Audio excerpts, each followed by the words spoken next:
ॐ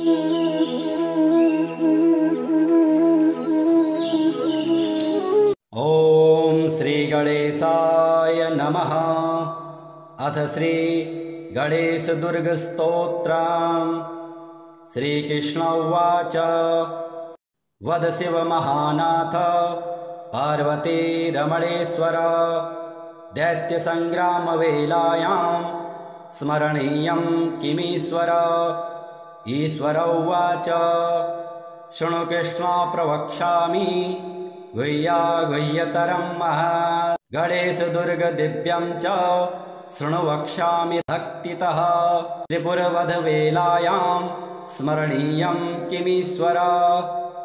दिव्य दुर्ग प्रसादेन त्रिपुराणां वधः कृतः। श्रीकृष्ण उवाच। हेरम्बस्य दुर्गमिदं वद त्वं भक्तवत्सल। ईश्वर उवाच। शृणु वत्स प्रवक्ष्यामि दुर्गं वैनायकं शुभं। संग्रामे च शमशाने च अरण्ये चोरसङ्कटे नृपद्वारे ज्वरे घोरे येनैव मुच्यते भयात्। प्राच्यां रक्षतु हेरम्बः आग्नेयामग्नितेजसा। यां यां लम्बोदरो रक्षेत् नैऋत्यां पार्वतीसुतः। प्रतीच्यां वक्रतुण्डश्च वायव्यां वरदप्रभो। गणेशः पातु औदिच्याम् ईशान्यामीश्वरस्तथा। ऊर्ध्वं रक्षेत् धूम्रवर्णो हस्तात् पापनाशनः। एवं 10 दिशो रक्षेत् हेरम्बो विघ्ननाशनः। हेरम्बस्य दुर्गमिदं त्रिकालं यः पठेन्नरः कोटिजन्मकृतं पापं एकावृत्तेन नश्यति। गणेशाङ्गारशेषेण दिव्यदुर्गेण मन्त्रितं ललाटं चर्चितं येन त्रैलोक्यवशमानयेत्। गणेशाङ्गारशेषेण दिव्यदुर्गेण मन्त्रितं ललाटं चर्चितं येन त्रैलोक्यवशमानयेत्। मात्रागमसहस्राणि सुरापानशतानि च तत्क्षणात् तानि नश्यन्ते गणेशतीर्थवन्दनात्। नैवेद्यं वक्रतुण्डस्य नरो भुक्ते च भक्तितः। राज्यदानसहस्राणि तेषां फलमवाप्नुयात्। कदाचित् पठयेत् भक्त्या हेरम्बस्य प्रसादतः। शाकनी डाकनी भूत प्रेतवेतालराक्षसः ब्रह्मराक्षसकूष्माण्डः प्रणशन्ते च दूरतः। भुर्जे वा ताडपत्रे वा दुर्गं हेरम्बमालिखेत्। करमूले धृतं येन करस्था सर्वसिद्धयः। एकमावर्तनं भक्त्या पठेन्नित्यं तु यो नरः। कल्पकोटिसहस्राणि शिवलोके महीयते। लिङ्गं दानं सहस्राणि पृथ्वी दानशतानि च। वद शिव महानाथ पार्वती रमणेश्वर दैत्य संग्राम वेलायां स्मरणीयं किमीश्वर। ईश्वर उवाच। शृणु कृष्ण प्रवक्ष्यामि गुह्यागुह्यतरं महत्। गणेश दुर्ग दिव्यं च शृणु वक्ष्यामि भक्तितः। त्रिपुरवध वेलायां स्मरणीयं किमीश्वर। दिव्य दुर्ग प्रसादेन त्रिपुराणां वधः कृतः। श्रीकृष्ण उवाच। हेरम्बस्य दुर्गमिदं वद त्वं भक्तवत्सल। ईश्वर उवाच।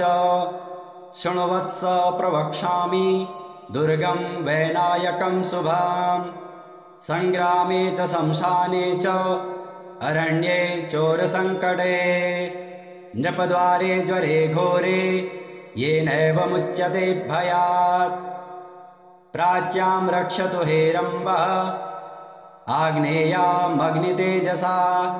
यां यां लम्बोदरो रक्षेत् नैऋत्यां पार्वतीसुतः प्रतीच्यां वक्रतुण्डश्च वायव्यां वरदप्रभो गणेशः पातु औदिच्याम् ईशान्यामीश्वरस्तथा ऊर्ध्वं रक्षेत धूम्रवर्णो हस्तात् पापनाशनः एवं 10 दिशो रक्षेत् हेरम्बो विघ्ननाशनः हेरम्बस्य दुर्गमिदं त्रिकालं यः पठेन्नरः कोटिजन्मकृतं पापम् एकावृत्तेन नश्यति गणेशाङ्गारशेषेण दिव्यदुर्गेण मन्त्रितं ललाटं चर्चितं येन त्रैलोक्यवशमानयेत् गणेशाङ्गारशेषेण दिव्यदुर्गेण मन्त्रितं ललाटं चर्चितं येन त्रैलोक्यवशमानयेत् मात्रागमसहस्राणि सुरापानशतानि च तत्क्षणात् तानि नश्यन्ते गणेशतीर्थवन्दनात् नैवेद्यं वक्रतुण्डस्य नरो भुक्ते च भक्तितः राज्यदानसहस्राणि तेषां फलमवाप्नुयात् कदाचित् पठयेत् भक्त्या हेरम्बस्य प्रसादतः शाकनी डाकनीभूत प्रेतवेतालराक्षसः ब्रह्मराक्षसकूष्माण्डः प्रणशन्ते च दूरतः भुर्जे वा ताडपत्रे वा दुर्गं हेरम्बमालिखेत् करमूले धृतं येन करस्था सर्वसिद्धयः एकमावर्तनं भक्त्या पठेन्नित्यं तु यो नरः कल्पकोटिसहस्राणि शिवलोके महीयते लिङ्गं दानं सहस्राणि पृथ्वे दानशतानि च वद शिव महानाथ पार्वती रमणेश्वर दैत्यसङ्ग्रामवेलायां स्मरणीयं किमीश्वर ईश्वर उवाच शृणु कृष्ण प्रवक्ष्यामि गुह्यागुह्यतरं महत् गणेशदुर्गदिव्यं च शृणु वक्ष्यामि भक्तितः त्रिपुरवधवेलायां स्मरणीयं किमीश्वर दिव्यदुर्गप्रसादेन त्रिपुराणां वधः कृतः श्रीकृष्ण उवाच हेरम्बस्य दुर्गमिदं वद त्वं भक्तवत्सल ईश्वर उवाच शृणु वत्स प्रवक्ष्यामि दुर्गं वैनायकं शुभां संग्रामे च शमशाने च अरण्ये चोरसङ्कटे नृपद्वारे ज्वरे घोरे येनैव मुच्यते भयात् प्राच्यां रक्षतु हेरम्बः आग्नेयामग्नितेजसा यां यां लम्बोदरो रक्षेत् नैऋत्यां पार्वतीसुतः प्रतीच्यां वक्रतुण्डश्च वायव्यां वरदप्रभो गणेशः पातु औदिच्याम् ईशान्यामीश्वरस्तथा ऊर्ध्वं रक्षेत धूम्रवर्णो हस्तात् पापनाशनः एवं 10 दिशो रक्षेत् हेरम्बो विघ्ननाशनः हेरम्बस्य दुर्गमिदं त्रिकालं यः पठेन्नरः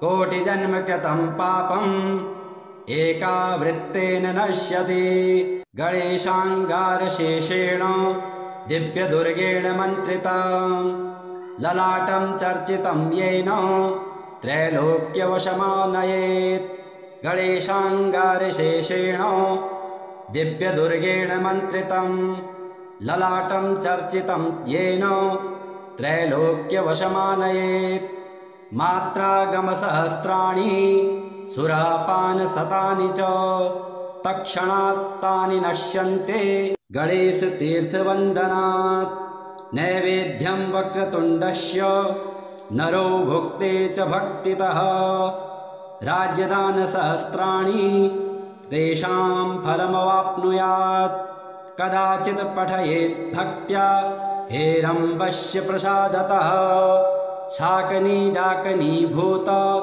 प्रेतवेतालराक्षसः ब्रह्मराक्षसकूष्माण्डः प्रणशन्ते च दूरतः हुर्जे वा ताडपत्रे वा दुर्गं हेरम्बमालिखेत् करमूले धृतं येन करस्था सर्वसिद्धयः एकमावर्तनं भक्त्या पठेन्नित्यं तु यो नरः कल्पकोटिसहस्राणि शिवलोके महीयते लिङ्गं दानं सहस्राणि पृथ्वी दानशतानि च